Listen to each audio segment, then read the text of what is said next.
Directiva, compañeras y compañeros, diputadas y diputados, medios de comunicación. No quisiera entrar en polémica, pero quizá México necesite un presidente Trump, como Trump está defendiendo a Estados Unidos. Yo creo que México también necesita esa fuerza para que sea defendido nuestro país.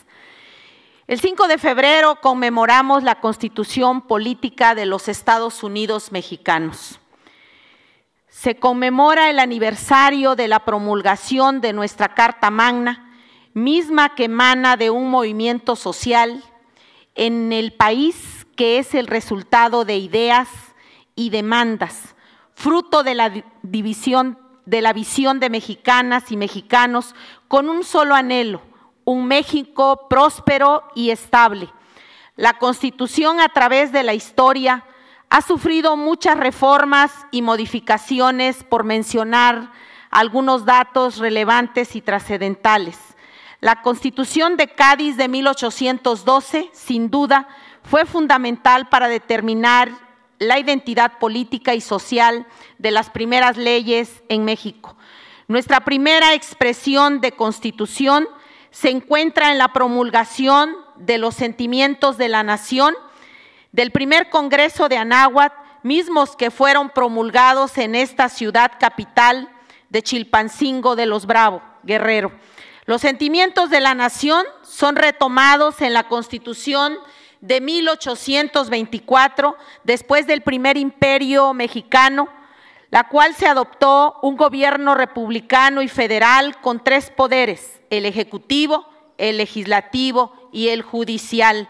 Y recalco que desde ese entonces el poder judicial también es parte de los tres poderes, como lo señaló mi compañera diputada y amiga Erika. En diciembre de 1836 se promulgó la Constitución Centralista, también conocida como las 7 leyes constitucionales, disposición que creó el supremo poder conservador sometido a las provincias a un gobierno central, suprimiendo las legislaturas de los estados en las que solo podían votar los ciudadanos que pagaban impuestos. Asimismo, el periodo presidencial se promulgó a 8 años. En este periodo se perdió la mitad del país. En la Constitución del 5 de febrero de 1857, de nueva cuenta, se implanta una república federal representativa y democrática, garantizando los derechos del hombre. Se dividen los poderes del Estado en ejecutivo, legislativo y judicial. Se abolió la esclavitud, se estableció la libertad de enseñanza, trabajo y pensamiento asociado, comercio e imprenta, separando a la Iglesia de la oficialidad. En la promulgación de la Constitución del 5 de febrero de 1917 se refrenda la división de poderes en ejecutivo, legislativo y judicial. Se elimina el cargo de vicepresidente y la reelección de presidencial. En esta Constitución visionaria y con grandes alcances se establece la libertad de culto y de expresión, la enseñanza laica y gratuita. Se establecen derechos y obligaciones de los ciudadanos, así como la estructura y límites del poder político. En esta amplitud de derechos se reconocen y protegen los derechos sociales y los fundamentales de las personas, la libertad de expresión, de reunión, de tránsito. Entre sus mayores contribuciones, esta es la de promulgar el municipio libre como la base de la organización política territorial y establecer un ordenamiento agrario relativo a la propiedad de la tierra. Refrendo la división de poderes en el ejecutivo, judicial y legislativo. Este último se dividió por primera vez en Cámara de Diputados y Senadores. También ratificó el sistema de elecciones directas y anónimas y decretó la no reelección. Nuestra Constitución nos fortalece como nación y convirtió al Estado en gran actor de la vida política al asumir con responsabilidad la vigilancia en el cumplimiento de las garantías plasmadas en ellas. A partir de su entrada en vigor, han sido distintas las reformas que se le han hecho para mantenerla vigente de acuerdo a los cambios sociales y económicos de México y en el mundo, buscando de esta forma garantizar la inclusión de todos los ciudadanos, como la reforma hecha en 1953, que otorgó el derecho al voto a las mujeres, y las múltiples reformas hechas para garantizar la libertad de voto en cargos de elección popular.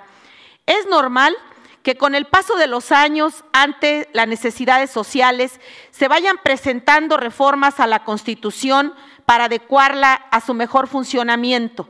Sin embargo, es necesario mantener la división de poderes, respetar a cada uno de ellos y respetar su autonomía, porque la historia nos ha enseñado que de no suceder esto y centralizar el poder, el pueblo lo va a sufrir y el mismo pueblo estará reclamándolo.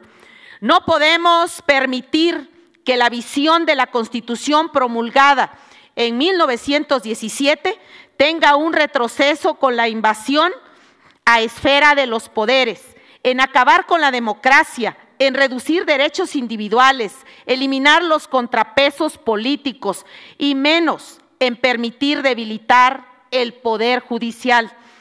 Al socavar nuestra democracia e instituciones, se provoca la división en la sociedad y hoy más que nunca debemos tener una Constitución fuerte, poderes de la Unión sólidos y estar defendiendo la soberanía ante embates como la imposición de aranceles, los cuales no debemos de permitir. Las y los diputados debemos estar unidos para defender al país, para defender la Constitución, el federalismo y la división de poderes. Defendamos el Estado de Derecho. Sí apoyo a la presidenta, pero por supuesto que también trato igualitario para todos y respeto absoluto a los poderes. Al judicial debemos de respetar y hoy los mexicanos nos sentimos agredidos al celebrar este aniversario de la Constitución y que no haya estado presente la ministra Norma Piña, que es la titular del Poder Judicial. Es cuanto, presidente. Muchas gracias.